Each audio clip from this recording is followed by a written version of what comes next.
All right, we're looking at topic 8.4, our example 3 try-it problem.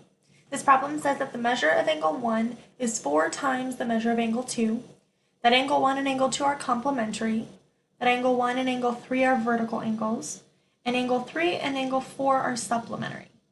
What are the measures of the 4 angles? So I'm going to start at the beginning, and I'm going to try and record the information that I know so far.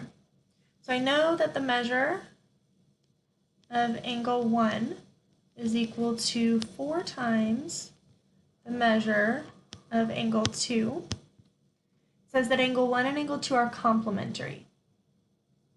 So that means that if I have the measure of angle 1 plus the measure of angle 2, that's going to equal 90 degrees.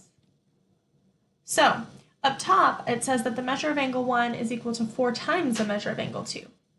So I can take that information and plug it in for the measure of angle 1. I can take this and plug it right here. So the measure of angle 2 times 4. 4 times the measure of angle 2 is equal to the measure of angle 1 plus the measure of angle 2 is equal to 90 degrees.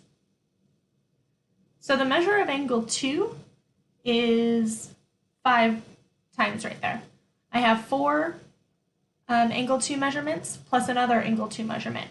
So it's basically 5 times the measure of angle 2 is equal to 90 degrees. So in order to get the measure of angle 2 by itself, I need to divide by 5 on both sides. And I end up with the measure of angle 2 is equal to 18 degrees. There you go. Let's see, I'll put that a little bit better. The measure of angle 2 is equal to 18 degrees. Perfect. All right, so I also know that the measure of angle 2 plus the measure of angle 1 is equal to 90 degrees. So let's see if I can plug that in and figure out what to get. Oops. All right. So now I know the measure of angle 1 plus the measure of angle 2 is equal to 90 degrees. Now I know the measure of angle 2 is 18 degrees. So I have the measure of angle 1 plus, I'm going to plug it in, 18 degrees is equal to 90 degrees. Okay, so now to get the measurement of angle 1 by itself, I just need to subtract 18 from both sides. And I get that the measurement of angle 1, because this cancels out, is equal to 72 degrees.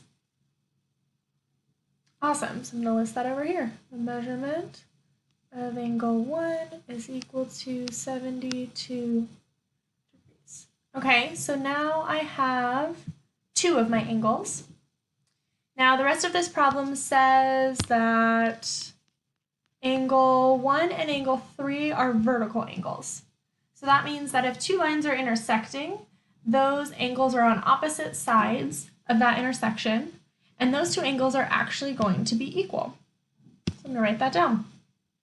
The measurement of angle 1 is going to be equal to the measurement of angle 3.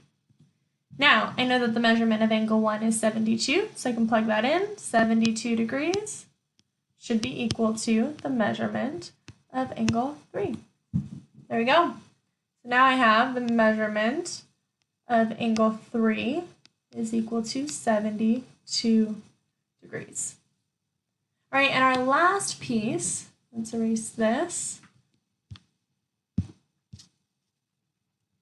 Our last piece is that angle 3 and angle 4 are supplementary.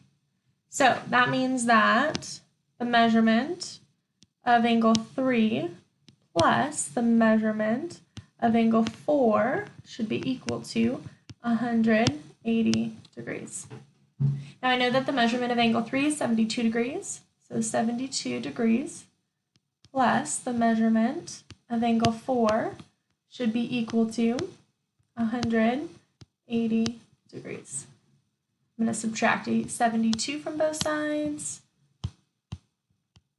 and I end up, since these cancel out, with the measurement of angle 4 is equal to 108 degrees. All right, so we have the measurement of angle 4 is equal to 108 degrees. Awesome. So I found all of my measurements. I figured out that the measurement of angle 2 is 18 degrees, the measurement of angle 1 is 72 degrees, the measurement of angle 3 is 72 degrees, and the measurement of angle 4 is 108 degrees. Now, I also have this diagram that I left here because I think it sums up these pieces really well. So if I look at this diagram, I can see that we have many intersecting lines and they create 5 different angles.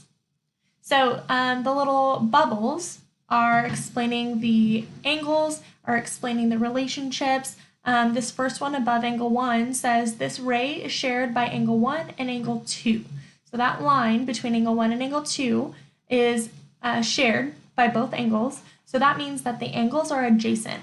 If they share a side length, then they're next to each other, so the angles are considered adjacent. If I go clockwise around and I read the next bubble, it says the sum of angles 2 and angle 3 is 90 degrees, so they're complementary. The two angles together make up a right angle. The next bubble says angles 1 and 4 are opposite of each other, so they are vertical angles.